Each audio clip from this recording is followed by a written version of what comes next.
Welcome back to another episode of Who Am I to Judge podcast. I'm Alexis. And I'm Samantha. We're back, y'all. Hey, what's up with you? Girl, life. Okay. What about life? Life. It's always something. It's like, nah, what's going on? I mean, you know what's going on with me. I'm just, Surviving. yes. So I really want to talk to you about your night. Mm-hmm. Alexis went to Beyonce. And we'll definitely, I'll give like full details. We'll do it on Beehive Buzz, but after Yes. Samantha goes this weekend. But Thursday, yeah. Thursday, yes. It was a fantastic weekend, I will say. Like, Shahani came on Thursday. No, sorry, not Thursday, Saturday. What am I thinking? And honestly, it was like New York was waiting for her in the sense where it was like really dreary. And then I feel like literally when she was like, I landed, it was like slowly coming sunny. Mm-hmm. And I was happy for her because she got to have like a, really good weekend. Yes. We went to get bagels, then we went to the candy store. I love Bonbon, I love Bonbon. And then I haven't been there.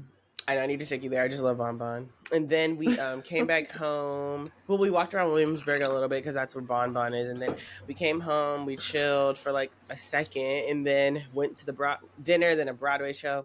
Oh, what Broadway show did y'all see? We said Anne Juliet, and you know what? Like, excuse me, I'm normally not like a jukebox musical person, which is like a musical that does, it's not original songs. Like, it's like they're singing Britney Spears, they're singing, they're singing other pop songs, because there's always just a weirdness to someone who's like a classically trained singer singing Ariana Grande. It's like it's like, what's her song? Like, I got one less problem without you. Right, it's like, it's just like, okay. It's a lot. Right. So, but it was entertaining in many ways. So I was happy to do that.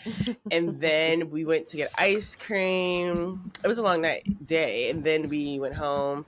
And then the next day, woke up, went to Chinatown, met Courtney at Chinatown. I was happy for them to meet. And now she just needs to meet you. I know. As like my best friend. I mean, a lot of Alexis. I was telling Danielle. I was like, Courtney's meeting Shahani today. I know, because it's like she's met Miguel, and so it's like she just needs to meet you and like Simone, and then it's like you've met like my best friends, I know, but it'll happen. So then we went to Chinatown and we ate such good shit. We went to like this dim sum place with like where they like roll the carts and you just have to be like, give me that. And that was like crazy because we didn't know what the fuck to do there. And so we were just like, and I felt so bad, Samantha. And it's funny because I feel like I was talking about you. I was like, I feel like I would handle this totally different than like Samantha or Courtney if they were in this situation. But basically, I had called Courtney, tell her meet us there. And when I had got there at 11, Courtney was still at her location in her house. And so I figured she was going to be like very late to this lunch. And so let me just like, so when Shahani got there, it was literally like we walked in and the lady was like standing at the door, like 2 people, 3rd floor. And so she opened up the elevator. We get in the 3rd floor. We get up to the 3rd floor. The person opens. There's another person standing there. I mean, like 2 people, this table. And so it was like, there was no need for us to like speak about being a 3rd person. So we sit there, we're eating, and like at like 11:50. So like 50. So like Shani gets there like 11:20, so like 30 minutes later, Courtney's like, I'm here, and I'm like, there's no way they're putting another chair at this fucking table, Courtney. And like, I was I feel bad. And Courtney's like, and you know how Courtney is, she's like, well, what floor are you on? And I'm like hesitating to tell her because I'm Alexis. like, but I'm like 3rd. She comes up to the 3rd floor. I'm like, Courtney, they're not gonna put a fucking chair at this table. And so she's like, it's okay. Like, I'll just wait for y'all to be done. I'm like, I felt so bad. And so I literally was like, we finished within 7 minutes. And I was like, and then we met Courtney outside. Then we went to different bakeries in Chinatown. We went to get bubble tea. Then we walked to Little Italy. We walked to Soho. We walked so fucking much. We then take us. Why don't walk so much and you know you're about to go to Beyonce? Girl, we weren't thinking. So then we take the subway back to Brooklyn, and we have like an hour to chill. At this point, it's like chilly. Like the sun has gone away. It's gloomy. I was supposed to wear like a sleeveless like cream like knitted set with like the like scarf around my neck and then a hat, my cowboy hat, and it was gonna look very like Western chic, I feel like. And I was just like, it's Shahani. This is the thing I love about Shani. She doesn't give a fuck. So she was just like, what if I just wear pants? Because she brought like a dress and she was like, what if I just wear pants? It's cold. And I was like, wear it. And then I was like, okay, I'll just wear fucking pants. That's what me and Danielle were looking at people. So we're like, yeah, we might. So that's the thing. And we'll talk about this when BI Buzz, but that is the move. So like literally I wore like black linen pants with like this like white shirt with my like, I was gonna see if I had it like brown like sweater coat, but it looks like a westerny thing. And then I had my hat. It worked. It ended up working. But like people when they saw us knew where we were going. And Shahani wore like jean pants, denim on denim, jean like shirt and like a little scarf. And when I tell you, pretty much everyone, nobody cares. Like, you know how like there was that big TikTok conversation about like the people in LA didn't bring it and stuff. Nobody fucking cared. Like people in New York were in jeans and t-shirts. Like, I know we saw somebody that was in like a sweatshirt and like jeans, and I was just like, a couple people were that like, might be me. Yes, I mean, I feel like honestly, from what I saw, the majority of people were in jeans and a shirt, or jeans and a jean jacket or something, denim on denim. It was like there were people who went all out, much more at Renaissance though, not this one. Okay, and so we go to the concert. I'm telling you this, Samantha, if you want merch, you need to get there at 5:30. I heard people were like, because the lines were long. We got there at 5. The bus dropped us off at 5:25. We walked from the bus. By the time we got to MetLife, the stadium, it was like 5:35. Like it was only like a 10-minute walk, maybe less. By the time we got to merch, it was maybe 5:45. So at this point, the merch line has been open for 15 minutes. Okay. The like, pretty much all the jerseys were sold out. One of the long sleeve t-shirts I wanted were sold out. The hoodie was sold out. The other hoodie was sold out. And there was like maybe 2 other t-shirts that were sold out within 15 minutes. And luckily I was able to get the the shirt, I wanted a long sleeve t-shirt because I wanted something I could wear in the fall and winter. And luckily the second option was available. So I got my second option. And then I wanted to get my sister's friend a t-shirt because she was too drunk to get it at her concert. And the one I wanted to get her was sold out. So I had to get her like one that I don't really love, but I got her the t-shirt. She said, as long as it says Cowboy Carter and it's not pink. I was like, okay. That's hilarious. But I would felt bad because I'm like, the people who get their hair at 6, they're still 2 hours early and they like it would be completely sold out. And so that was so interesting to me. Did you get a tour book? No, I asked and they were like, it's only sold online. And so I go online immediately and it's fucking sold out online. So I'm just like annoyed because I have the Act 1. So I clicked notify me. So when it comes back in stock, but I'm definitely getting the tour book online. But I'm like, why aren't y'all selling that in person any fucking more? Like, what the hell? But all in all, I'll give my full thoughts on Beehive Buzz, like I said. But when we can really get in dialogue about it. But I thought it was fantastic. It exceeded my expectations. Okay, good. I came in ready to like be critical and leave being like, here, this is what I told you. But she danced much more than I expected. I just always forget, and this is my, me being stupid. Like I forget the like stage power of Beyonce, that like even when she just stands there, it's dynamic. And so it's like even when she's just kind of walking around, it's dynamic. When she's getting lifted and carried, it's dynamic. There's a different level. It's not a Mariah Carey where it's just like I'm kind of just getting lifted around. It's like even when she's getting like in the flying around in her like car, it's dynamic. And she's the performance artist of our lifetime. And it's just like and it didn't give farewell vibes, and I'll kind of end it at this. Like, it didn't give farewell vibes. It gave a little bit of farewell vibes, but it just gave like the influence. Like, it's just like, this is what, decades in, and you're still giving deep quality, intellectual, but like engaging shows. You're selling out arenas. You are that girl, and it was just it was fantastic. Yay, I'm so glad that you felt like that. And I was leaving being like, was this better than Renaissance? And also I was very happy Renaissance was there. Like once it started, I was like, hell yeah. Okay. Was it better than Renaissance? I think it's just like, I think this is how I feel. I'm at the point now where I feel like each tour that I've been to is hard to compare because she just outdoes herself the next time, but it was still good quality. So I'll say like, Cowboy Carter had like, there was definitely like a political message to it, but I also feel like Renaissance was too. But I don't know. I feel like, to me, I feel like I thoroughly enjoyed myself. Like, I don't know I think Renaissance was a better album, but I think that it may be a better tour, but I don't even know. Like, it was still just so good. Like, I don't, it's hard for me to like rank it, if that makes sense. That's but so it did funny, remind me that Alexis. like Renaissance, we are so happy to be alive in the time of Renaissance, because when she brought it back, the way the crowd like ignited the moment, it was like Renner. It was like, hell yeah, like we were anticipating it. And then just like, there is no album like Renaissance. There's other like electronic disco albums, but one that completely like celebrated the queer gay ballroom culture, that just, to my knowledge, mainstream wise, just did not come to my like forefront. And so it's just like, just the images she was showing when it was like, we're going back to Renaissance, it was just like, this is such a good album. To me, Renaissance, I love Lemonade. That is my favorite Beyonce album.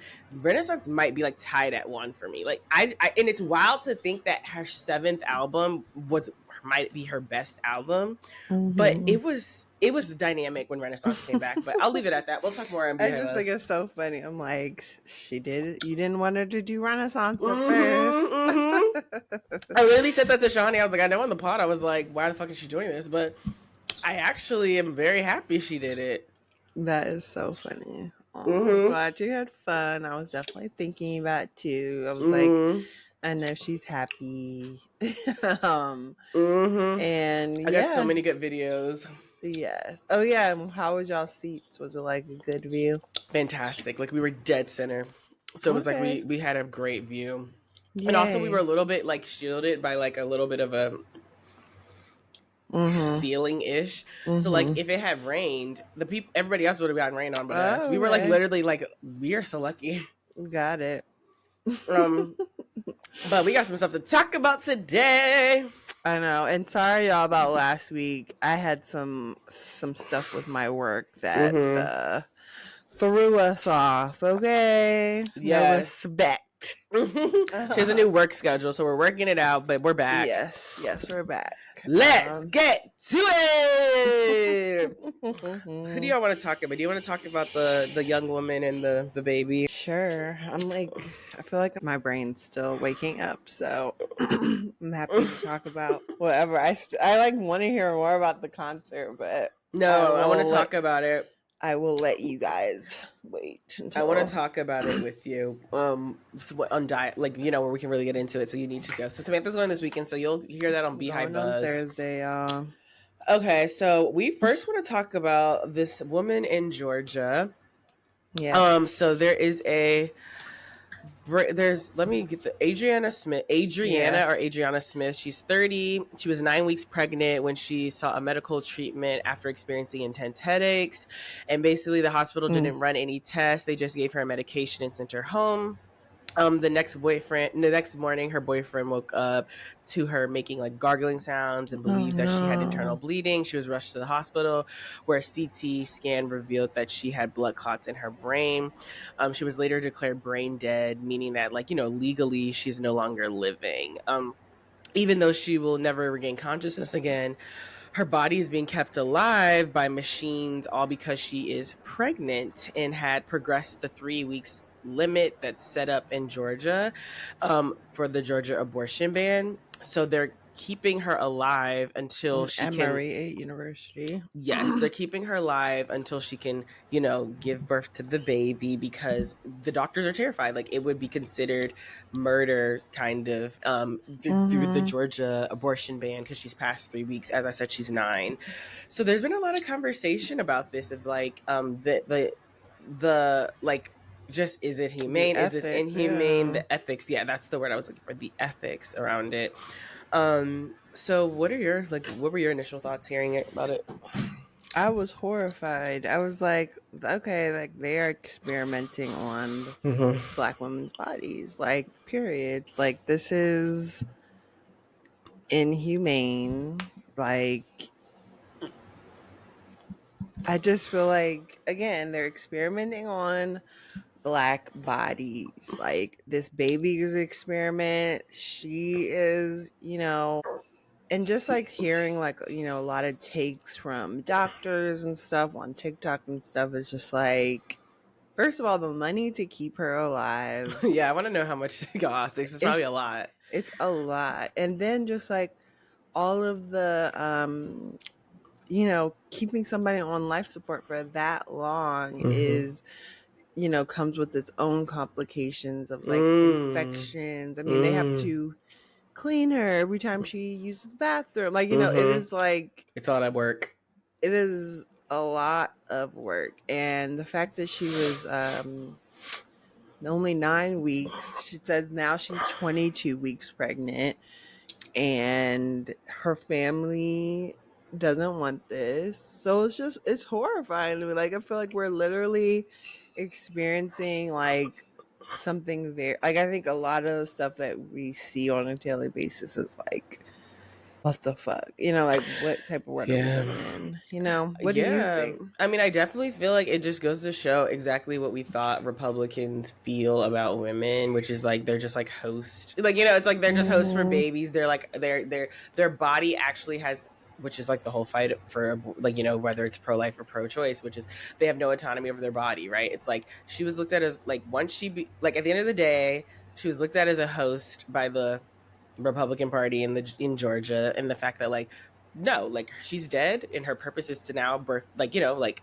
keep this baby alive until they can, take the baby out of her, and then she can die. Like, she's merely like an object, like a vehicle for the baby at this point, and as if that's her purpose. And also just like, she has no agency with it. That's the thing that's kind of scary. Yes. It's like there was no consenting on her terms that like she could be kept, like she would be willing to be kept alive for 20 something weeks through machines. Yeah, through machines while her baby grows like in this manner. There's no consenting on her purpose, right? She became brain dead, and then all of a sudden someone, not even her, it sounds like her family didn't make the choice. Not even, the Republican Party made the choice, because I'm sure that the doctors had, this is probably not what the doctors want to do either. But the Republican Party made the medical decision for her, which I feel like is dangerous, and it's scary. It's scary. It's really scary, because it's like, with my sister being pregnant, I feel like one thing I've learned is like pregnancy does so much to your body, and your body is literally like trying to like figure it out as this little thing grows. And like, with Akila, like her blood pressure's gone, like, fluctuate. She's having like so much too. Like you can lose your teeth. Right. Okay. She's having an increase of liver enzymes, and she's having like all these things, and it's which just we like, want to thank Baby Bigelow, or Baby what's his name? Baby J. We don't know the name. Baby J for staying in so Alexis could go to the concert. But I say that because right, literally. But I say that because there's just so many things that can go wrong with your body when you're pregnant. So it's like, this woman had headaches. She went to the doctor as a pregnant person, and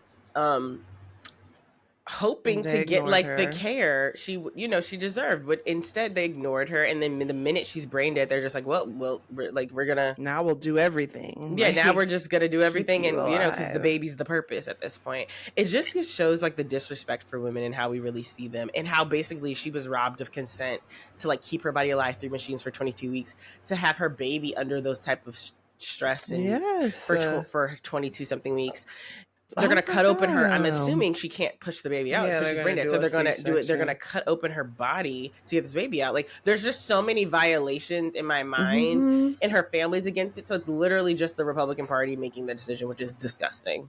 Yeah, and I think that even for this child, who it says it's a boy, it's an unborn son, it's like, that is, you're bringing him into a life without a mother. Yeah, like, and then you were born of your dead mother. Like, it's just like, right. Now, and he was only 9 weeks. Like, at a point, they could have done something. And who knows what's going to happen with this baby? Like, it's just really, it just shows that they're pro baby, because it's just like, no, I don't think anybody with anybody would recommend this. That like, I just think, to bring a kid into the world where their mother, it's like one thing if there was no control and the mother died at childbirth and the baby's here, but y'all had plenty of time for decisions at 9 weeks.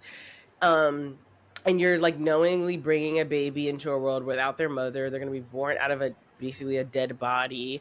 The origin What story, does that do? talking about this with Yes. your kid is going to be Yes. very wild. And then it's like you're bringing now him into this like single parent life, you know. And I'm not saying that's terrible, but I'm saying like I'm sure it sounds like the family would have made different choices. It sounds like, and I just, it just makes you think there was no consideration for, yes, the mother, definitely, but even the child's life beyond the birth, you know? Exactly. Because who do you hand this child to? I guess the father. Well, like, if there wasn't there, like, you know, like there's some circumstance where this could just be a foster kid. Yeah. From birth. Yeah. Like, it's just trauma from the start, and it just goes to show me that like their intentions are not at all about like the child's well-being or wellness. Their intentions are just that the baby gets born. That's all they care about. Y'all in these, are like, playing bills. God. Y'all like want to act like, you know, we're trying to play God. It's like, no, you are. Like, this woman has been on these machines for weeks. Like, I just don't understand. And then you're growing a baby. Like, I can't. It's hard to fathom because just how much Akila has like physically changed in the past like weeks on end, months, and that is crazy. And to think that a woman just lying in a hospital bed on machines is growing in that way too. I cannot imagine. I can't imagine. I can't imagine. And I can't imagine administering her care and seeing her belly grow. Nurse just continuing to. I mean, I hope that they. And I know nurses are great people, but I I really hope they treat her with the dignity that she was a conscious person, and they're not just like making sure the belly's good, but like everything else can kind of go to shit. Like I hope like they're treating her with the dignity she deserves, because it's scary because you don't know. Like in Georgia, you don't, right? Because there's no one to advocate. Like she can't speak, so it's like they could literally just like put a diaper on her, and like at the end of the day, like just change the diaper and like clean her once every 2 weeks. Like we're not gonna have to deal with like let's keep her good enough to have this baby, and like as long as the baby's good, we'll give the update to the family. Like it's sad because it just gives me a whole other host of things where I'm just like, I hope that even this body's being treated with the dignity they deserve, and it's not just treated like a host in a vehicle. It is just it's scary. We are living in, and I hope that I don't like all the things that can go wrong with your body in pregnancy, and for God forbid something bad goes like terribly wrong with like me or something, and then it's like you're in this fucking situation now where you're like like what? Like nobody is thinking about this child. Like what? Nobody. I mean, it's and I'm sure, like I said, the doctors would do differently if they could, but it's like you're right. No one's thinking about this child, and it's disgusting. And I would love to know how they're going to explain this when he's like 7. He's like, "Where's my mom? Like, what happened to my mother?" And the whole story then unfolds. So she was brain dead when she was pregnant with you. They kept her alive. You know, this is a picture of her. Be keeping tabs on this child for the rest of his life. This is a picture of her when she was pregnant with you in the bed. Yes, literally. Is he? And then like they kept you alive. I mean, it's just it's fascinating. So it is. But I think if it goes well. And I'm not trying to say pray death on this baby. We pray the baby's like born healthy, but like if it goes well, this will be set a standard for what can happen. Like this is gonna be possibly a and I hate this. I'm just like, what? Like there might be a unit in the pregnancy unit for people like this that are just like getting kept alive and growing their baby. Just because crazy. I'm sure plenty of women experience healthy pregnancies, but plenty of women also go through really tough pregnancies. Possibly some where they end up brain dead. And I can't imagine that if this goes well in those southern states, they're just going to continue to just have like, you know, a row of beds where they're brain dead and they're going to clean them and grow the baby and check on the baby. That is so unfair for these babies. Like, what? It's unfair and it's inhumane, and karma's gonna growing in a dead body. Like, what? It's disgusting. Like, actually. even in terms of just like, it's just like I just think about, you know, the baby's experience of like hearing the world from inside. It's just like, what are they hearing? Just machines, beeps.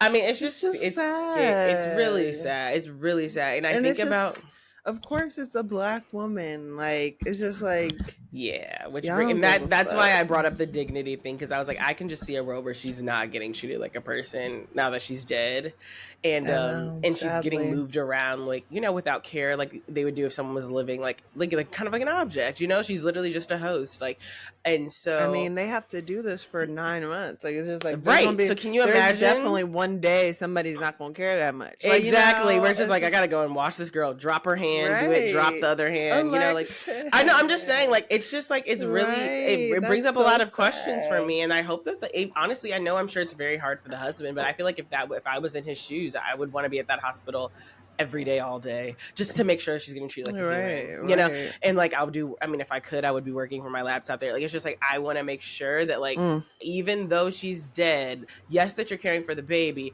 but you're also going to treat her with respect, because y'all are Yes. forcing her to be alive, you know. Exactly. Exactly. Y'all need to be playing good music and, Mm-hmm. just making this the best Making the experience. lighting right, like, you know, just creating an Right. atmosphere that you would create for anyone else, since you're gonna force it.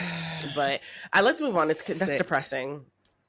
What are we moving on to? Diddy, girl, you gonna catch us up on Mr. Sean Girl, Combs? I feel like we're getting into, what is it, week 3? Yes, week That's coming up. 3. So many people have testified in this time. I Cassie know. finished. Yes, Cassie finished. Cassie's best friend took the stand. Don from Danity Don. Kane. Yep. Mr. Kid Cudi. Assistants. A Assistant. sex worker called the Punisher. I forgot about the Punisher. Like, literally so many people. A psychologist that talks about trauma. I mean, there's been a lot that has happened over. Just give us like a little bit of a recap, or like any highlights of anything that you think is worth talking about. I thought it was interesting, like Don. So okay, I'm watching Armand like daily give like the recaps or whatever. So he's just talking about how, so, you know, everything with court again is political theater. So they had like the black woman defense attorney, like what is the word? Questioning Don. So it's just like, you know, black woman on black woman. They're not gonna put like a white lady on there. So yeah, like cross-examining. Yes, cross-examining. So she's like just saying shady shit, like, you know, like, wouldn't you say that you were, you know, successful at one point? And she was like, am successful. And she was like, you were a successful artist. Like, you know, just saying shit like that. And so that's hilarious. People were just saying that Don's testimony was they were poking holes in it, because she was just like, she was telling a lot of different versions of the stories at different times. Like, it was like, you know, in one story he hit her with the pan, and another one, like, she dropped down and didn't get hit. So it was like, which is like, you know, also it's like, you know, traumatic moments, like, maybe you're not saying it right, but I do remember with that witness, it was kind of like, okay, like, let's and I can just see the like tension between a black woman like cross-examining another black woman, and just like it getting so shady, but like nice, nasty. I can just see it. They were like, the first day Don like walked up there and was so like, so whatever. I was like, do you see the man in the courtroom? She was like, right. Like, pointing out to me. And it's just like, oh, girl, that was her time to shine. That's the first time she had paparazzi cameras follow her in like a decade. Okay, the woman was ready. Yeah. So, but yeah, so whatever. Happy Don was there. Any other highlights you want to talk about before we get like Carrie Morgan? Who is that? That was Cassie's best friend. That was also another interesting person that came on the stand, because she was just like, I haven't talked to these people in years. Like, you know, this is my story when I was around Diddy, and apparently he threw a hanger at her and choked her, and like ended up getting paid off to be quiet, but like she's no longer friends with Cassie or anything like that. And it's just like, wow. Like, the fact that he just thinks he can put his hands on anybody in the room. I'm trying to think if there's anybody else. Did Kid Cudi say anything interesting? Kid Cudi, I guess so. Like, he talked about his experience of like, Diddy coming to his house and putting like moving the security cameras, or whoever came to his house, putting his dog in the bathroom. I know that pissed me off. Yeah, they were like, the dog was like scared, like opening gifts or whatever, and then they showed the picture of like what looked like somebody cut a hole in the top of his Porsche and dropped something, a Molotov, I think that's how you say it, Molotov, whatever, into the car. And so yeah, I feel like Kid Cudi's was pretty, cut and dry. Like, a lot of people's now are like pretty short, I would say. Like, and I feel like with Kid Cudi, it does, because like I'm assuming it wasn't Sean, like Diddy was not the sole person in there, right? It was the people that worked for him and his, associates coming in there. And I feel like, I was gonna say cronies. I feel like it's like that is a good example of like how they were operating as an organized crime. Like, this is organized crime. This was an organized like kind of gang. Like they went together to intimidate this man, did all these things to his, to his property, to send a message at the order of Diddy. And it wasn't through business. This wasn't a business deal. This was like just to intimidate and to influence like behavior. Yes. Yes. And it's just also just like how insecure a man can be. I'm like, you see somebody, you're threatened by somebody talking to this girl that you beat and disrespect and cheat on yourself, to the point where you're going to intimidate him to stay away. It's just embarrassing, dog. Like, how old are you? Right. If I have millions of dollars, I'm not doing all that over a girl. I mean, obviously we know that he is deranged. Like, okay, like Diddy was on some shit that is just crazy. He's just crazy. Did it? Oh yeah, and then go ahead. Oh, sorry, I was gonna say, and then Cassie's mom took the stand last week. What did she talk about? And just talked about the experience of like her daughter being in this situation. So she was like aware of the abuse as her daughter was in it, or this is something she learned after? She definitely didn't know the extent. Like, I feel like Cassie definitely didn't let her mom in on things. She did when she started to date Kid Cudi, and Diddy found out about Kid Cudi and Cassie dating. She emailed her mom saying he said he's going to have somebody hurt us, blah, blah, blah, blah. And so she did learn about her at that point. And then I do know they said there was a couple times that, like, Cassie's mom, like, cussed him, like, was cussing Diddy out at one point. And did he care? He was probably just like, okay. He didn't care. He talked about, releasing her sex tapes. To the mother? Yes, like the mom was. So she said, Regina, that's Cassie's mom, receiving an email from her daughter letting her know that the mogul planned to release sex tapes and wanted to be repaid $20,000 for what he spent on Cassie during their relationship. And so her mom like took out a home equity loan to wire $20,000 to Diddy. And that alone to me is like, it's like touching some of the criminal shit he did. He was like basically threatening people to send him money. Yes, and this extortion. Is why, yes, and this is why, like, so he sent it back. He ended up sending it back within the week. Yes, but also like he knows that, like, okay, if any of the shit that looks like I've done criminal stuff, that why is Cassie's mother wiring you money, wiring you $20,000 and her taking a home equity loan? That does not look good.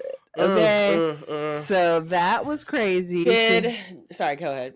No, go ahead. You go. Did she say anything else? And then what did the Punisher talk about? The Punisher sadly seemed like he was up there to kind of like promote himself.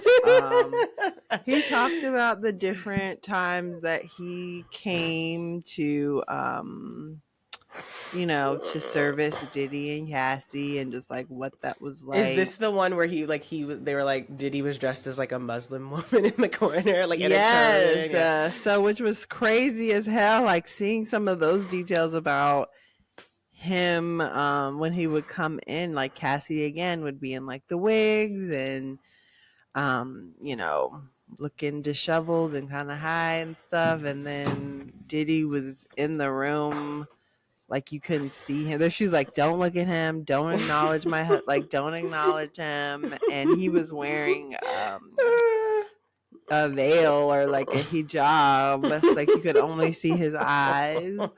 This is insane behavior. But why was he so embarrassed to be noticed at the freak offs? It's like, especially if you're gonna end up speaking, we know because it's you. He has some type of shame, you know, like he has some type of shame of like, you know, he's gonna be just there watching in the corner. Like that's weird.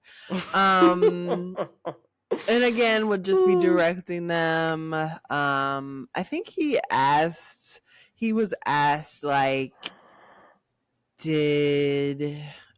he was kind of asked like something about like, do you think that Cassie like didn't want to do this or whatever, and it was just kind of like he kind of corroborated that he never saw anything, you know, like violence, but he did have sex with Cassie.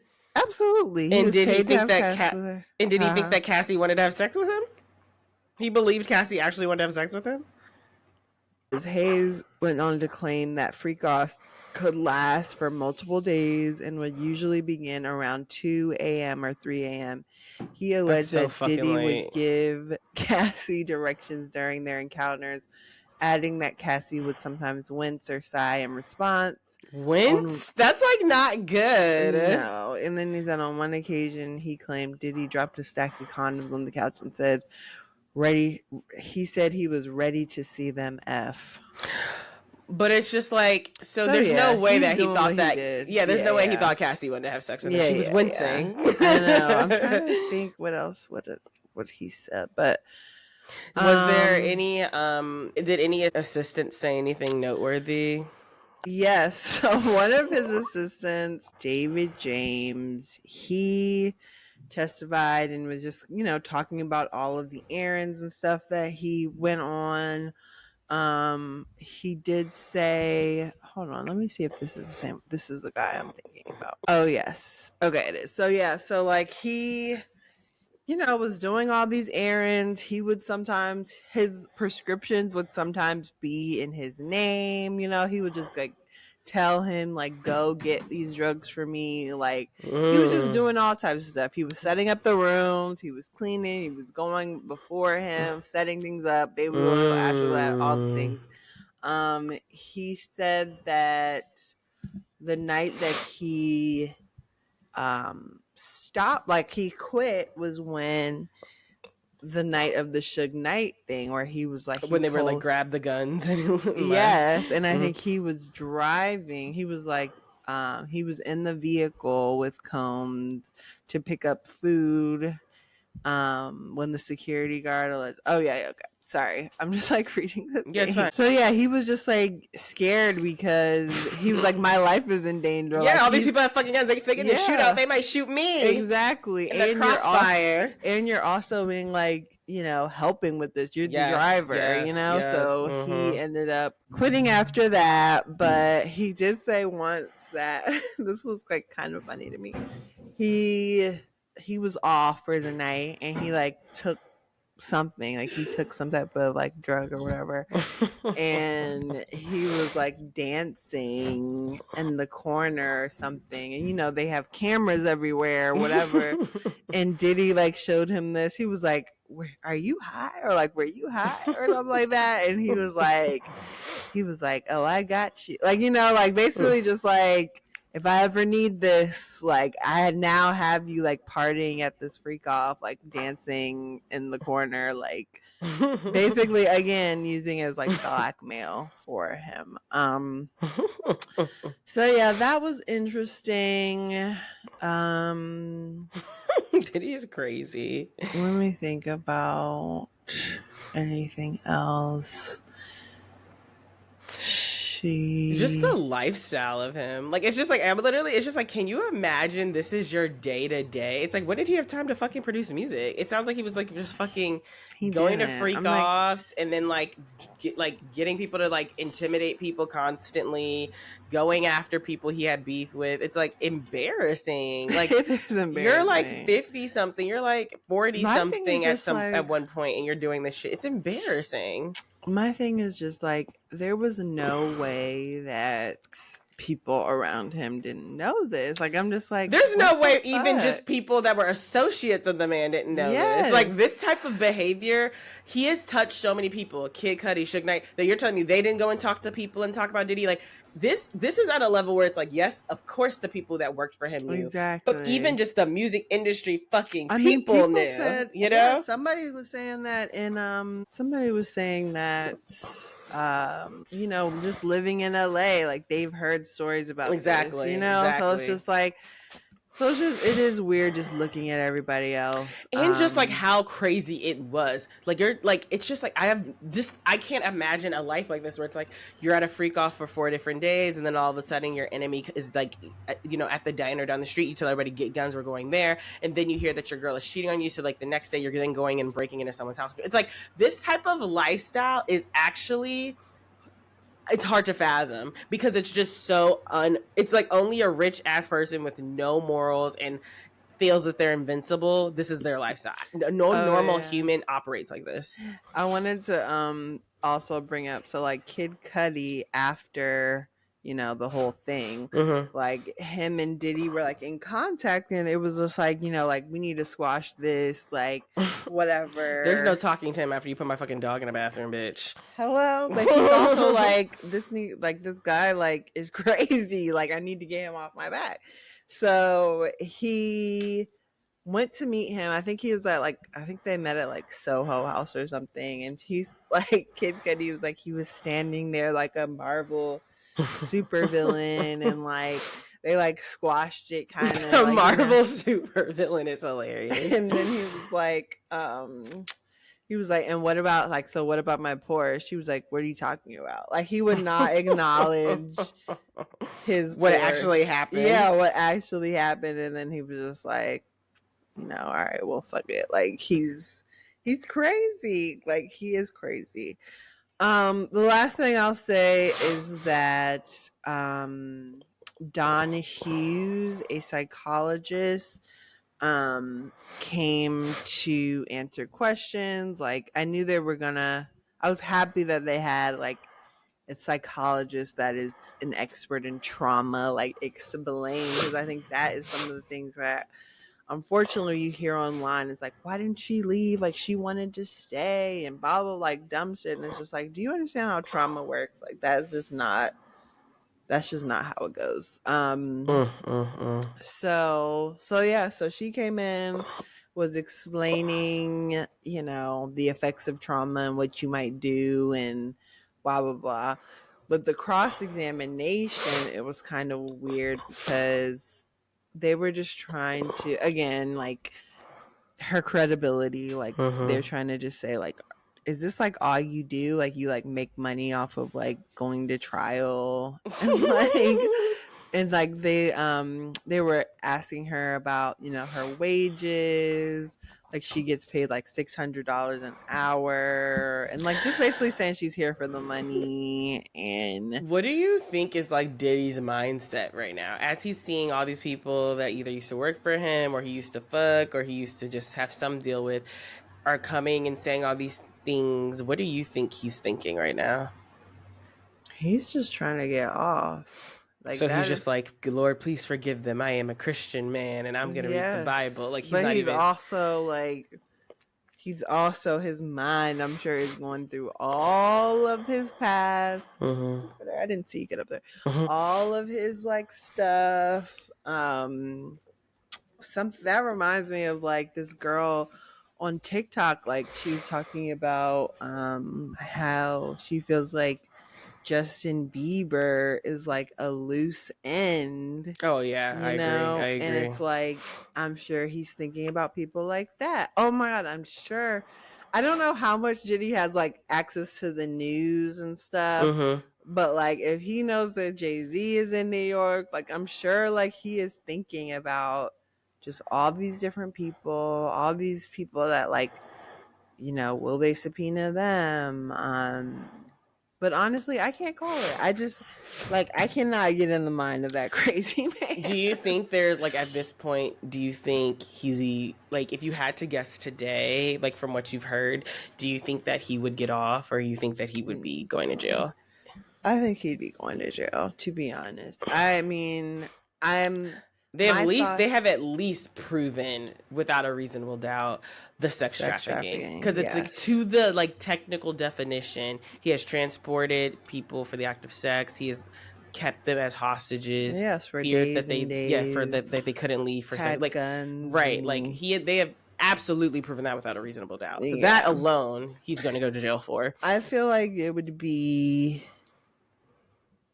some like weird like pardon shit. Like if he was to get out of jail right now, I feel like it would be, he's going to turn into a Trumper. Trump would be like, he didn't do any of that stuff. I love Diddy. And which is also crazy because they have they have so many pictures together. I mean, she literally talks about like, at that time, like some of the freak offs were happening. I feel like, wasn't it at the Trump Tower? Like, or at least like like it's like he stayed there a lot. Yes, he stayed there a lot. And so it's just interesting. I mean, I think I agree. Like, I feel like from what I've heard, I absolutely think he's going to jail. I wonder, I feel like there's, and also it's just like, and if he doesn't, his reputation is completely destroyed. He will never be in the spaces he was in prior to this. Like, he would never be at the Grammys, the Oscars, the Rock Nation brunches, the Met.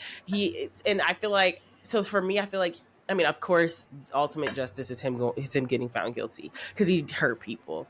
But say for some reason these men let us down and he didn't, I do feel like he is an ego-driven person that even just the loss of relevancy and you can never get it back will be such like so hurtful to him. I agree. Even though he keeps his money and everything. Yeah, I think he will. I think that sadly, yes, that will like get to him, but unfortunately, I think he has enough money to pay people to be his friends, take it out on people, like like take out this anger on the people. Like, I think he is a danger to society, like for real. And honestly, Justin Bieber, like on stage with SZA, did you see that? Yeah, I did. And everybody was making comments like he hates his home, or like I feel bad for him. He needs a black woman. But but also he just looks very out of it, and he looked crazy to me. Like, he just looked like he was tripping on stage. Yes, like when she grabbed his chin and was like bring it over here. Yes, like come it was here. Like wake up, because he was in like some weird like trance where he was like and then she was like, I'm here. I know. He like his eyes were closed and she was like, open your eyes. He's like, please check in, clock in, right? And we could just see that, and like I feel like a lot of people who have had these moments with people just like trying to, keep a. Do you think how he's like spiraling? Right. Sorry. Finish your sentence. I was just trying to, keeping somebody that's like highly intoxicated, like okay and happy and like whatever. I was gonna say, like how recently I feel like in the last like 2 months he has been kind of spiraling publicly. Yes. Do you think this at all has anything to do with the Diddy shit? Like, do you Hell think? Yes. Like, what about it that it's just like this is bringing up trauma because now he's hearing about other people's trauma in relation to Diddy, or that? I think all of the above. He's maybe going through intimidation himself. Like, yes. Like, what do you think is it? I think all of the above. I think that he. One, like, did you see like on the first day of trial or something? He was like eating pizza on live or something. Like I did like see a that. Pizza box or something. Yes. Which like I know Pizza Gate. Yeah. Oh, that's Pizzagate. Yes, the sexual trafficking. I mean, sexual trafficking of children. Yeah. Yeah. And like that's like a QAnon thing, though. Like, but like that's like a very deep cut conspiracy theorist that they thought Hillary Clinton was like a part of this like pizza operation, but. I get what you're saying. I just feel like I've heard, like, I remember And I don't even know if this call was true. I don't know if there was like this call with Diddy and like his son, and like he was kind of talking in code of like, like get rid of the pizza boxes. Like, I mean, I could believe it. I could believe it. Like, I do think pizza means like, something. Weirdly means something. But why isn't Justin Bieber tapped in to be a witness? They just haven't called. Like, I don't know. Like, he might be, and maybe that's why he's spiraling, because he knows it's coming.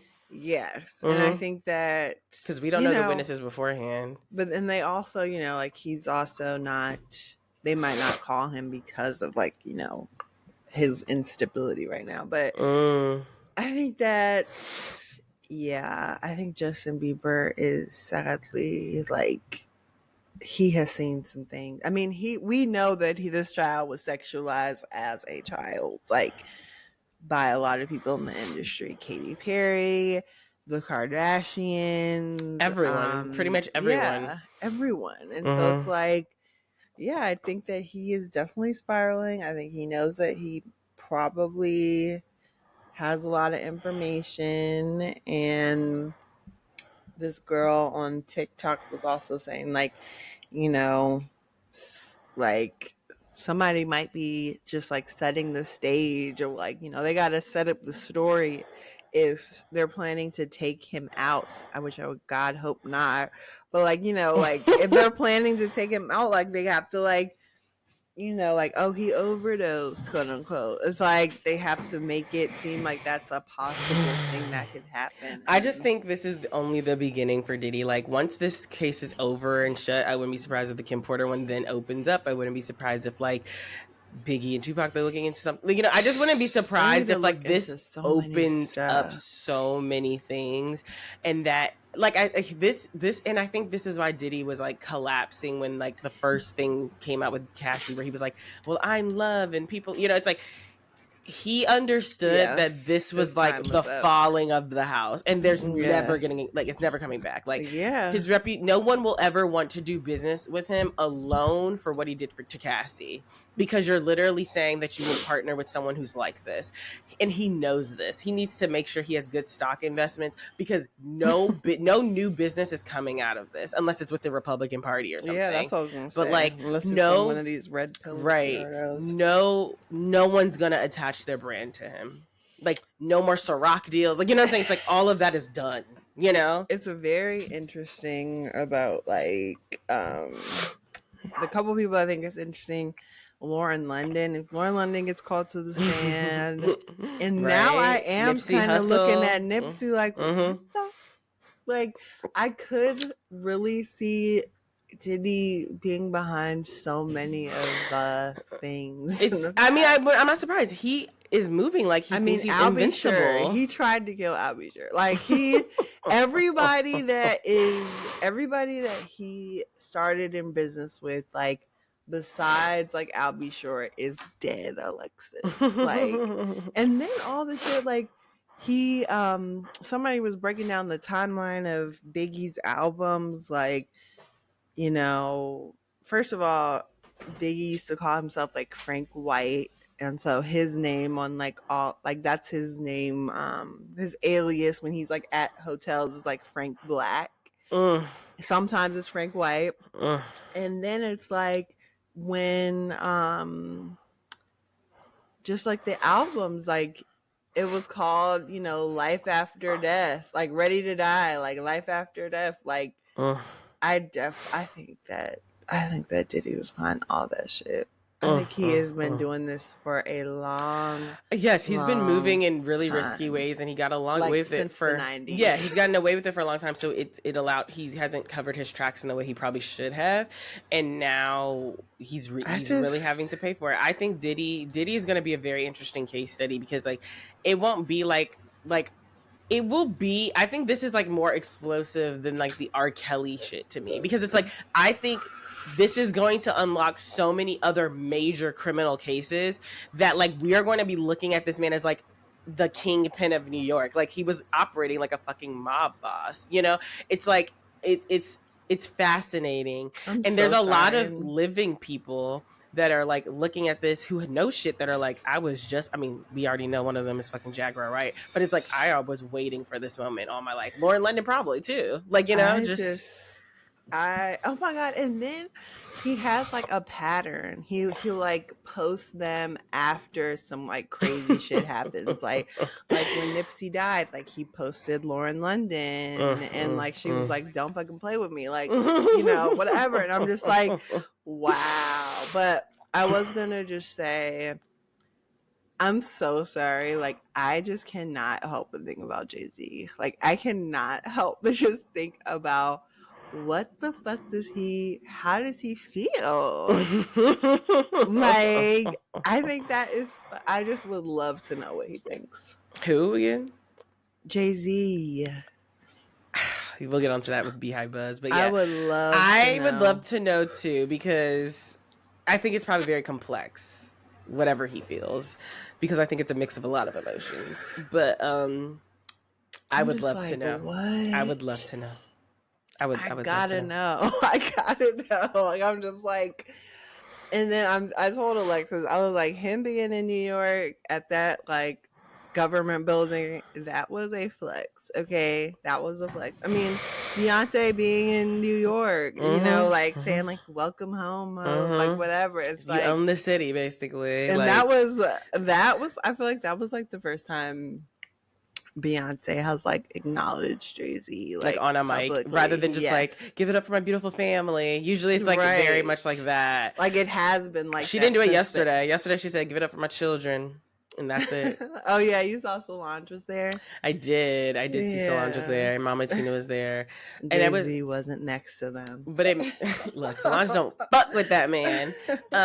But yeah, it's just fascinating. But I think we should wrap it up. I feel like we talked a good amount today. And we did good, and we did good. We will get you all. You will get a Beehive Buzz the minute Samantha goes to this concert, so we can really get into it. Yes. And then we'll give our thoughts on maybe Jay-Z more in relation to the case and stuff. Yeah, we'll get in depth about that, because you know, we like to talk. We got some thoughts, but we're not giving it to you for free. So make sure you subscribe to our Patreon. Yeah, subscribe to the Patreon. Go on our website. We got some merch on there. You can donate. And email us. Send us your discussion topics, and we'll see you guys next week. Oh yeah, our email is at whoamitojudgepod@gmail.com. I'm she still done sleepy, forgot. All right, bye guys. Bye. Thank you so much for listening. Remember to email us your discussion topics at whoamitojudgepod@gmail.com. Also, remember to subscribe to Who Am I to Judge podcast on Spotify and everywhere you get your podcast. If you love us, please rate us and review. And if you don't, leave us alone. Tell a friend to tell a friend. See y'all next week. Bye, friends.